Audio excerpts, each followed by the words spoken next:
Motorcycle use हुई वो उस बम ब्लास्ट की जो मुख्य आरोपी साध्वी प्रज्ञा सिंह ठाकुर उनका नाम था, जो मुख्य आरोपी में मोटरसाइकिल उनके नाम पर थी, उनको आज बरी कर दिया गया। अभी ही कुछ सवाल है महाराष्ट्र सरकार को देने होंगे। कुछ दिन पहले 12 आरोपियों को जो मुंबई ट्रेन धमाके के अंदर 18 साल से जेल में बंद थे, वो बेगुनाह बेकसूर थे, उनको हाई कोर्ट ने बरी कर दिया था। आज एनआईए की कोर्ट ने मालेगांव बम धमाके के 7 आरोपियों को बरी कर दिया। कहा कि एनआईए एविडेंस नहीं ला सकी, एविडेंस प्रूव नहीं कर सका प्रोसिक्यूशन, इस बुनियाद के ऊपर उनको बरी कर दिया। मालेगांव ही बम धमाका जब वहां पे 6 नमाजी जो नमाज पढ़ने जा रहे थे उनकी डेथ हो गई। 100 से ज्यादा लोग इंजर्ड हो गए हैं वहां पर। क्या बम आसमान से गिरा था? कहां से आया था? अब वहां बताया जा रहा था कि जो मोटरसाइकिल यूज हुई वो उस बम ब्लास्ट की जो मुख्य आरोपी साध्वी प्रज्ञा सिंह ठाकुर उनका नाम था, जो मुख्य आरोपी में मोटरसाइकिल उनके नाम पर थी, उनको आज बरी कर दिया गया। अभी ही कुछ सवाल है जो महाराष्ट्र सरकार को देने होंगे। कुछ दिन पहले 12 आरोपियों को जो मुंबई ट्रेन धमाके के अंदर 18 साल से जेल में बंद थे, वो बेगुनाह बेकसूर थे, उनको हाई कोर्ट ने बरी कर दिया था, एक्विट कर दिया था। उनके खिलाफ जो 670 पन्ने का जजमेंट था मुंबई हाई कोर्ट का, उसको महाराष्ट्र की सरकार ने एकदम फुर्ती से चैलेंज कर दिया।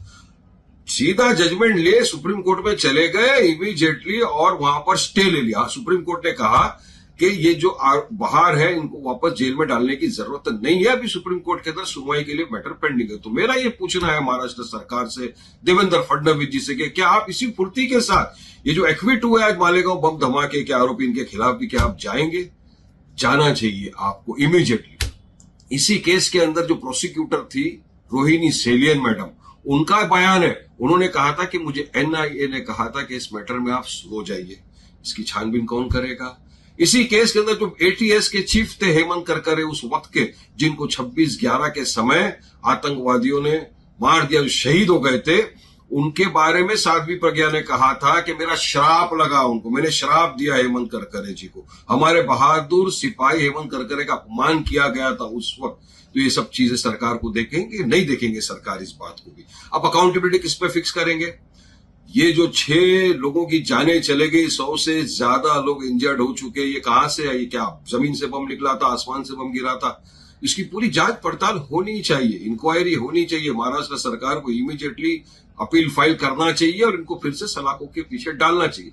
अब मेरा सवाल महाराष्ट्र के उन सेक्युलर नेताओं से भी है जो जब 12 लोगों को बाइज्जत बरी कर दिया था, जो बेचारे 18 साल से बेगुनाह बेकसूर जेलों में बंद थे, जब उनको कोर्ट ने छोड़ा तो इनके नेता, ये सेक्युलर नेताओं ने आके कहा कि इनकी इमीडिएटली बेल कैंसिल करो, प्रोसिक्यूशन के खिलाफ करना चाहिए, एटीएस के खिलाफ ये करो। कैसे छूट गए? इनको इमीडिएट जेल में डालो। क्या अब भी वो इस तरह की मांग करेंगे? क्या एटीएस के खिलाफ, क्या एनआईए के खिलाफ जांच हो इसकी मांग करेंगे? नहीं करेंगे। हम तो कर रहे हैं, इनका भी फर्ज बनता है करें ना। अब देखना पड़ेगा सेक्युलरिज्म का नकाब कैसा बेनकाब होता है सबके सामने चेहरा। तो हम तो यही चाहेंगे कि जो एक्विटल हुआ है इसके खिलाफ महाराष्ट्र की सरकार फौरी तौर से अपील फाइल करे और इनके खिलाफ सख्त कार्रवाई की जाए, ताकि ये जो बाहर है किस बुनियाद पे है ये सबको पता होना चाहिए, अकाउंटेबिलिटी फिक्स होना चाहिए। ये हमारी अभी फिलहाल सरकार से मांग है। मालेगांव ब्लास्ट मामले में सभी आरोपियों को बरी कर दिया गया है। साध्वी प्रज्ञा सिंह ठाकुर को भी बरी कर दिया गया है। हमारे साथ बातचीत करने के लिए उमा भारती जी हैं, मध्य प्रदेश की पूर्व मुख्यमंत्री। दीदी, भावुक करने वाला पल है आज आपके लिए, साध्वी प्रज्ञा को बरी कर दिया गया। बहुत आराम देने वाला पल और न्याय में विश्वास दिलाने वाला पल, और एक ऐसी खुशी जो जीवन में मुझे बहुत कम मिली है वैसा। क्योंकि प्रज्ञा के साथ क्या हुआ ये मुझे सारा पता है और मुझे महाराष्ट्र पुलिस के अधिकारी ने बताया। प्रसाद पुरोहित के साथ क्या हुआ ये मुझे सारा पता है। अगर इन लोगों ने वो यातनाएं ना झेली होती और वो नाम ले दिए होते जो उनको कहा जा रहा था, तो बीजेपी के आधे से ज्यादा नेता जेल में होते, उतनी ही प्रताड़नाएं झेल रहे होते। अन्य राष्ट्रवादी संगठनों के पदाधिकारी जेलों में होते और वो यातनाएं झेल रहे होते। ये तो इतनी सारी यातनाओं को झेल करके भी जीवित रह गए। ये जीवित बलिदानी लोग हैं। इसलिए मैं माननीय न्यायालय का अभिनंदन करूंगी प्रज्ञा और उनके साथ में जो भी लोग बेकसूर साबित हुए हैं उनका आज बहुत बहुत अभिनंदन करूंगी और मैं उनकी निंदा करूंगी और मैं चाहूंगी कि उनको जनता की अदालत में भी सजा मिले। जिनने भगवा आतंकवाद का शब्द का प्रयोग किया, कानून की अदालत में भी सहयोग उनको सजा मिले और उनको अपनी आत्मा की अदालत में भी उनको सजा मिले। क्या था इस भगवा आतंकवाद के शब्द को गढ़ने का, प्रताड़ित करने का? केवल नेताओं को जेल में डालना, प्रताड़ित करना, या कोई एक बड़े कैनवास पर चित्र बनाने की कोशिश? उद्देश्य ये था कि मुस्लिम वोट बैंक को एक करना था अपने पक्ष में। इसके लिए हाँ, कांग्रेस को मुस्लिम वोट बैंक को अपने पक्ष में करना था और उसके लिए जो युवाओं का रुझान आतंकवाद की ओर होने लगा था उनको प्रोटेक्शन देना था। तो फिर इसके लिए उनको खुश करने के लिए उनने गढ़ा कि भगवा आतंकवाद भी है, हिंदू आतंकवाद भी है, क्योंकि इस्लामिक आतंकवाद का, इस्लामिक फंडामेंटलिज्म इस शब्द का प्रयोग होने लगा था। और इसी के लिए एक ऐसी घटना पकड़ी गई जिसकी कोर्ट ने धज्जियां उड़ा दी अपने निर्णय में और उसके आधार पर ये सारे महत्वपूर्ण लोग पकड़े गए। फिर उनको मार पीट के बड़े नाम उगलवाने की कोशिश की गई और पूरे हिंदू समाज को कलंकित करने की कोशिश की गई, पूरे देश को कलंकित करने की कोशिश की गई कि बहुसंख्यक समाज भी आतंकवादी हो चुका है और इससे पूरी दुनिया में भारत की छवि खराब करने की कोशिश की गई। इसलिए योजना तो बहुत भयानक थी, वो योजना का भंडाफोड़ भगवान ने ही कर दिया। बर्दाश्त बहुत किया साध्वी प्रज्ञा ने, आप कई नासे का आपने भी देखा और आपने भी सुना। तो इस नाते वो तो बहुत लंबी घटना है, प्रेस में बतानी मुश्किल है, क्योंकि धोखे से जेल के अधिकारियों ने मुझे मिलने की अनुमति दे दी। उनको ध्यान नहीं रहा कि ये मैं हूं। जब नासिक की सड़कें भर गई मेरा स्वागत करने के लिए, कर्फ्यू सा लग गया, जब मैं प्रज्ञा को मिलने जा रही थी, तब उनकी समझ में आया क्या हो गया है। तो उन्होंने मुझे रोका तो मैं तुरंत कोर्ट में पहुंची उसी समय। तो कोर्ट वकीलों से भर गया मेरे पक्ष में, सारे वकील इकट्ठे हो गए और जिरह शुरू हो गई। तो फिर जज ने कहा कि पहले अनुमति क्यों दी थी? नहीं, अब वो जाएंगी मिलने के लिए, अब नहीं आप रोक सकते। तो सब घंटों में फैसला हुआ और फिर सुपरिटेंडेंट ऑफ जेल एक महिला थी संयोग से, उसी के साथ मुझे प्रज्ञा से मिलने को अस्पताल में भेजा गया जहां प्रज्ञा भर्ती थी। उसके सामने मेरी पूरी बात हुई और दुर्भाग्य से मैं प्रज्ञा के लिए कुछ ले नहीं गई। वो मुझे नहीं भूलता, बार बार याद करती हूँ। हाँ, मेरे को याद नहीं, मुझे लगा जेल मैनुअल का वायलेशन हो जाएगा कुछ ले जाने पे।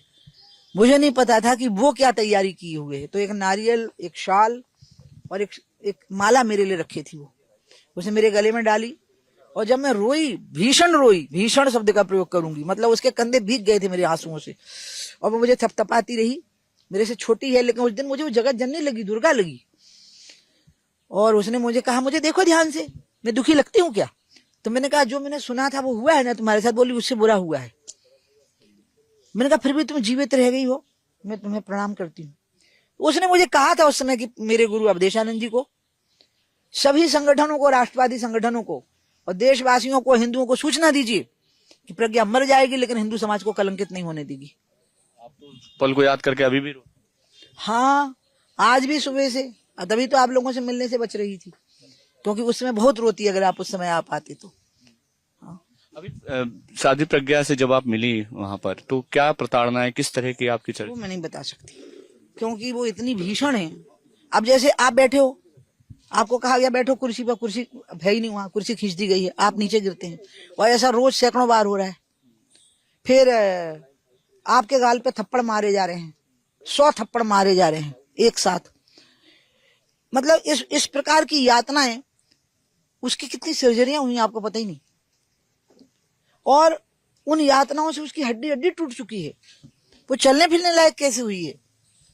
इसलिए भोपाल के लोगों ने एक वोट दे दिया और जब लोग कहते थे मिलती लगते, तुमने कौन सा एहसान कर दिया है एक वोट दे करके? उसने तो अपनी जिंदगी दे दी थी देश के लिए। इसलिए मैं तो चाहूंगी कि ऐसे लोगों ने हिंदू समाज के माथे पर कलंक नहीं लगने दिया।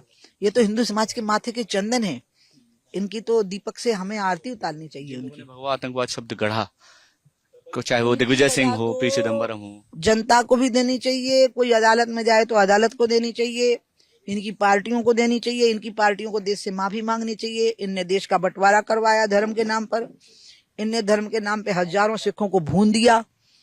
इन्होंने धर्म के नाम पर, अयोध्या के नाम पे दंगे करवाए पूरे देश भर में। और इनने धर्म के ही नाम पर हिंदुओं को आतंकवादी बनाने के लिए, हिंदुत्व को आतंकवादी बताने के लिए, भगवा शब्द को आतंकवाद से जोड़ने के लिए इनने जो यातनाएं दी हैं, इसके लिए मैं तो सोचती हूँ कि भारत के कानून में जितने प्रकार की सजाएं होती हैं उनको सब मिलनी चाहिए। कमलनाथ कह रहे हैं कि ये दोबारा से विचार होना चाहिए, यानी अपीलेबल है ये कोर्ट में अपील जरूरी है करना। अब दादा भाई के बारे में मैं इतना ही कहूंगी कि जब हजारों सिख भूने गए थे तो सज्जन कुमार के साथ वो भी आरोपी हुए थे, इसलिए वो भी अपना ध्यान रखें कि ये जो शब्द कहा ना भगवान, तो इनका कौन सा रंग था जब इनने सिखों को भूना था? इनका रंग तो भगवान नहीं था ना।